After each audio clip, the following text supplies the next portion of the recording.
Okay, so today we are going to be continuing on our Plan Your Growth series. The Plan Your Growth series is basically an initiative from the pastorate to equip us as church members to enable us to be able to have a wonderful year.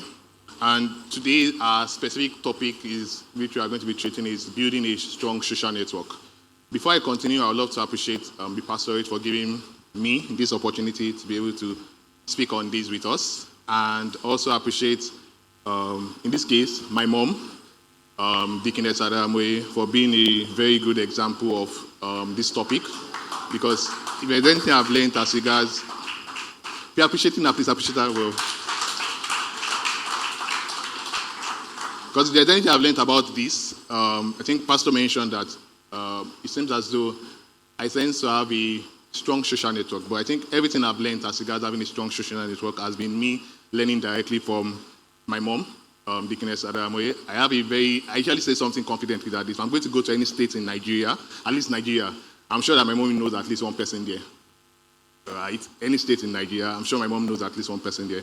So just to continue, today we'll kick off by defining what we would call a strong social network. Media, please walk with me. So, social capital. What is social capital? Social capital is basically your wealth in people. It is the core network of people that you need to provide you with the support, the knowledge, the resources, and all you need specifically to achieve God's purpose for your life. And why do we need specifically to build a strong social network or a strong social capital? It is because God does not do anything or does not do most things without involving men. And so, what that means is that everything that you seek in life right now is in the hands of God, but He's going to deliver it through men to you. Are we together? Everything you seek, right, is in the hands of God, but He's going to deliver it through men to you. Next slide, media. There's a popular saying that says that if you want to go fast, you can go alone. But if you want to go far, you need to go together with multiple people, right? And so that's also speaking to the power of your network, the power of your social capital. If you want to go fast, you want to achieve things, you can go alone, right? But there's just quite little you can achieve alone. You need people. You need the resources of people. Next slide. And there are a couple of questions I would love to pose to us, which is something I mentioned before. All blessings are from God through men to men. Do you all agree? All blessings are from God through men to men. So if you agree with that, next slide, media. We also agree that men, you and I, we're a product of influence. Do we agree? All right, awesome. So if we agree, then that means that if all blessings are from God through men to men, and we're a product of influence, that means that we need to be specific and we need to be very intentional about how we create the circle around us. We need to be very intentional about the kind of network we build. We need to be very intentional about the kind of people we have around us. We need to be very intentional about our strategic relationship with people. Next slide, media. So these are a couple of truths I want us to ponder on as a group. Pardon my English, but I like to put it this way. People are multi-layered embodiment of possibilities.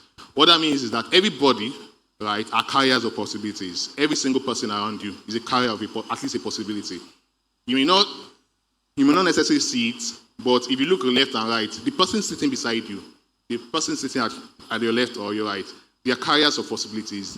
They have things that they own. Right? They have access to things, they have access to people that you don't have access to. So every person is a multi-layered embodiment of possibilities. They are carriers of possibilities. Number two is that there's nothing really new under the sun. What I mean by this is that all those promised land you seek, the promised land you seek, the miracles you seek, the blessings you currently seek, they are someone else's reality. What that means is that, for example, you're a student, you're seeking admission. There are people currently in school that already have the admission. If you are probably a young person, you are looking for a job, there are people currently that have jobs. If you are even a person that you are aspiring to ministry, there are people currently in ministry. So there's really nothing new under the sun. Every single thing that you are looking for in life, someone else currently is in that position. If you are looking to become the president of Nigeria, you have a president already. All right? And so what this means is that, as we mentioned, and we have all agreed, all blessings are from God through men to men. It means that we can actually enter into possibilities if we take the right steps. What this means is that you can attract what people carry into your own life and enter into your promised land if you take the right steps. You can attract what people carry. The reason I'm saying this is so that we can start to see a different picture. When we look about people, when we think about people, we start trying to paint a different picture in our hearts. We can attract what people carry if we take some specific steps. So, for example, let me use my own personal example. I remember when I wanted to enter my master's, I looked at a couple of, because I've always believed this, and I've been taught this early, and I've learned it. I looked at I said I want to become my master's. I want to be able to work during my master's. I want to be able to, still, while working, I want to be able to achieve a distinction regardless. Right? And I looked at all the people that I know that have done masters, that already have distinctions. And one of the people I recognized was Bro Jim Awada, right? He had a distinction in his master's. My brother, Bolo Adamo, he had a distinction in his master's. I spoke to Bro Jim. He introduced me to someone that also was did my own course and also had a distinction. And what I told myself was that if these three people could have distinctions, there's nothing stopping me from having a distinction. Right? And that guided how I further engaged. I'll be sharing a couple of things that has helped and we can also implement in our lives in order to build that strong social capital and build that strong network. Next slide, media. Thinking about it, I did a very broad categorization of the specific people that you need in your life. Right? The most important set of people you need in life. I know you have your parents, you have your family, you have your siblings, you have multiple people, but there are four broad categories of people you need in your life. Right? In order to achieve that God-given purpose that God has given to your life, or basically make the resources available. Number one, you need faithful men. Faithful men are people that are going to be by your side, regardless of the situation, regardless of the time. There are people that will stand through with you through the storms. There are people that will be able to lift up your hands, regardless of the situation and regardless of the time. For example, for Moses, his faithful men, we can say that his faithful men were Aaron and Hur, because they basically lifted up his hands. Right? And as they lifted up his hands, the Israelites were winning the battle. So, number one, you need faithful men. Once again, these faithful men may not necessarily be, what you need from them is not their money. It may not even be their resources. The fact that they are in your life for you, not because of what you have, not because of what you carry. If you do a retrospect of your life, you notice that you have some people that have been in your life consistently, not because of who you are, or not because of what you carry or what you like, what you have, but they've just been, because of you specifically, they've been in your life. They've been faithful, they've been helpful all through. For a young person, your parents is probably like one of the faithful men in your life because they are there for you through the thick and thins. For an adult, maybe it's your wife or your partners or your long-term friend. But regardless, everybody needs that category of people called faithful men. The second set of people are people that we call gifted men. Now, the gifted men are not just by your side. They're not just standing by you. They are highly skilled and talented in specific areas that you need for your purpose. So let me use an example. Let's even use church, for example. You're a pastor. If you're a pastor, you need gifted men. As much as you need faithful men, you also need gifted men. Because if you only have faithful men and you don't have gifted men, there's going to be a limit on your ministry. Why? Let me use the example of media. If your media, if you don't have gifted men, yes, you will be preaching and people will be blessed within your church. But that blessing is going to depend on those people that have been blessed to tell others. It won't necessarily spread virally without the help of media. Or let's use technical, for example. The people in technical are gifted men for this ministry, right? Because they have specific skills and talents that are important for the purpose of this ministry. I hope we can also retrospect and look at who are the people that will fall under this category as gifted men for us. Now, the third set of people are mentors. Mentors are people that have been where you are already, right? They've been where you want to go to. They're already there. They are not just getting there. They are there already. They've gone ahead of you. And so they can guide you with wisdom. They can also connect you with relevant resources you need. And they can also act as sponsors. I'll talk about sponsors briefly. But you also need mentors. It's very important. Some of us, we believe strongly that we try as much as possible to learn from our own experiences. But the thing is that life is too short. And our knowledge base, especially for young people, our knowledge base can be very, very limited, such that you cannot expect to live through life by just your wisdom. Right? There are a lot of people that have lived this life, and the world is too vast for you with your maybe 10 years, 15 years, 20 years of experience to think that you understand the entirety of the world and you can live the world. And that's where the mentors come in. Mentors will guide you with wisdom. They'll tell you where to go, how to go about it, what to think about. Right? And lastly, you need sponsors. So sponsors are people, we call them men of influence and access, who can speak for you in rooms that you cannot enter into.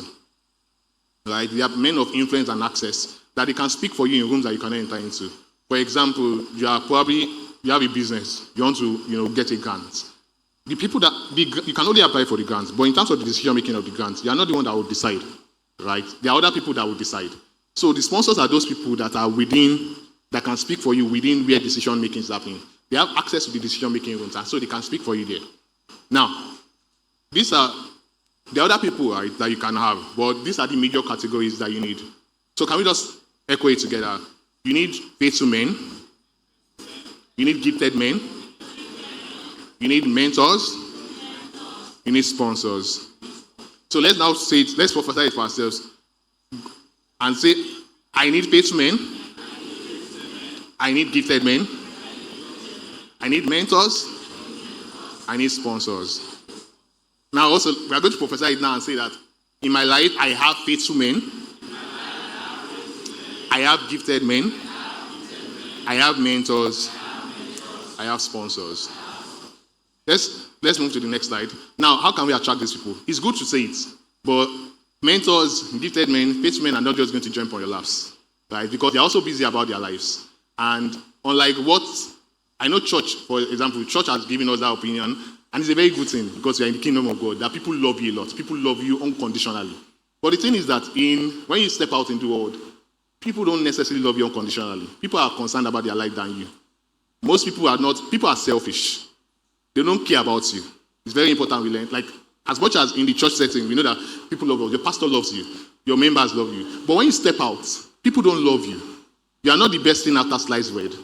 You are not the favorite of many people.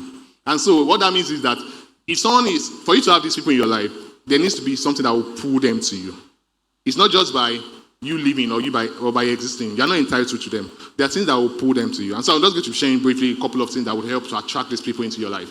All right. First off, you have to be one yourself. What does that mean? You need gifted men, you need faithful men, you need mentors, you need sponsors. You yourself have to be a faithful person. You have to be a gifted person. You have to also act as a sponsor for people. You also have to act as mentors for people. Because you cannot attract what you are not. You only attract what you are. And so the fundamental first thing you need to do is you need to become a person of reputable value, influence, and character yourself. Reputable value, influence, and character yourself. And so if you are not on the path to being a person of reputable value, influence, and character, you should not be expecting to have faithful men. You should not be expecting to have gifted men. You should not be expecting to have mentors or sponsors. Now, second thing you need to do is you need to be able to recognize and pursue unique interests beyond the usual. You need to be able to recognize and pursue your unique interests beyond the usual. What this means is that most of us, right, we have a very typical life and a very stereotypical life. And it's okay because of the environment we are in, right? But the challenge is that if you approach these people, you need to ask yourself, what in my life will be interesting for this person to want to find out about? So if you come across a gifted person, if you come across a faithful person, what in your life would make them want to be interested in you? What about you would make them want to be interested in you? Right? And that's where you pursuing your personal interest comes in. Pursuing your personal interest in this case can also fall outside of work. It may not necessarily be that, aside your business, right? You need to be able to ask yourself, what is interesting in me aside the fact that I'm a business person or I'm a career person and I am a father and a mother. What exactly is interesting about my life? Or what exactly is interesting about me? And so that's why self-awareness is very important. What are the things that you like? Just specific like that. It's not unique to everybody. The reason you need to be this is because you need to create or recognize this is so that when you meet those type of people, right, there are things that are interesting to discuss with them. Are we together?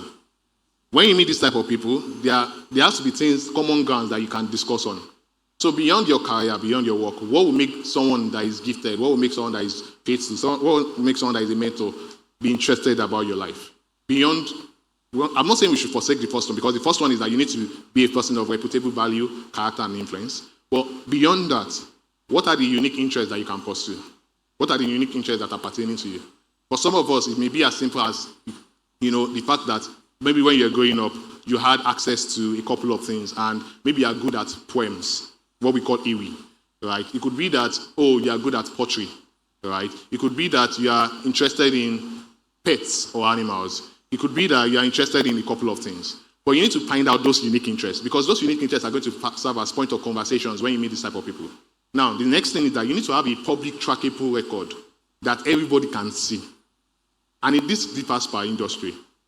So if you're an artisan, you need to ask yourself, what does it mean to be visible in my own space? As an artisan, what does it mean to be visible? I think if you're an artisan, that is, you have like handcrafts. You need to have a WhatsApp page that shows your work, right? Probably need to have an Instagram page. You probably need to have like a Facebook page. You probably need to have signboard in front of your store that shows that this is what I do. But it's very important that you have a public trackable record, right? That people can see, and they don't need to come and meet you before they know what you do. If every single time that people have to come and meet you before they can know what you do, it's going to take a long way and a long time for people to find you.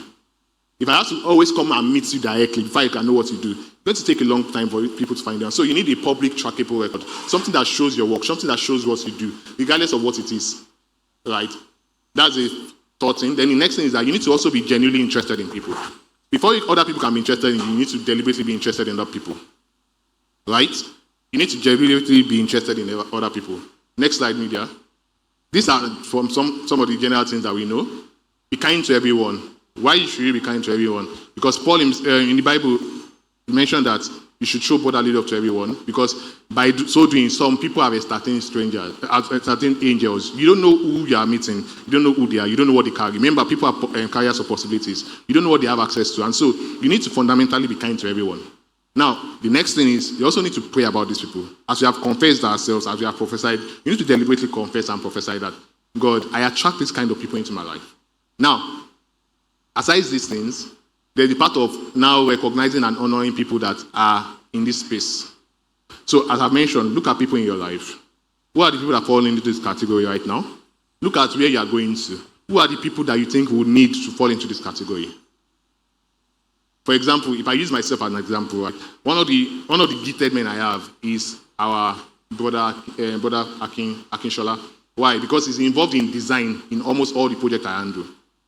Right? And so for me, it's very important that I deliberately nurture that relationship. If I'm probably going to become, I don't know, something African-wide, right, I'll start thinking, who are the faithful men I need by my side? Who are the gifted people I need by my side? Who are the mentors I need by my side? Who are the sponsors I need for me? In whatever line of business you are, whatever line of career you are, you need to be able to ask yourself, based on my goals, who are the people that fit into this category? For your goal, that job that you want to collect, who are the people that are going to make the decision? You need to know about them, right? You need to be genuinely, you need to know about them. You need to know who they are. Who are the people that are already in those positions, that can advise you, that can show you wisdom? You need to be deliberate about knowing them, and now recognizing and honoring those people. Because if you don't recognize them, if you don't honor them, there's no way you can attract them. The verse here, Hebrews 7:7, says the less is always blessed by the greater. What that means is that people that are greater than you, it's only blessings cannot flow from downward upward. It can only flow from upward downward. And so if you don't recognize that someone is better than you, right, there's nothing that will flow through to you.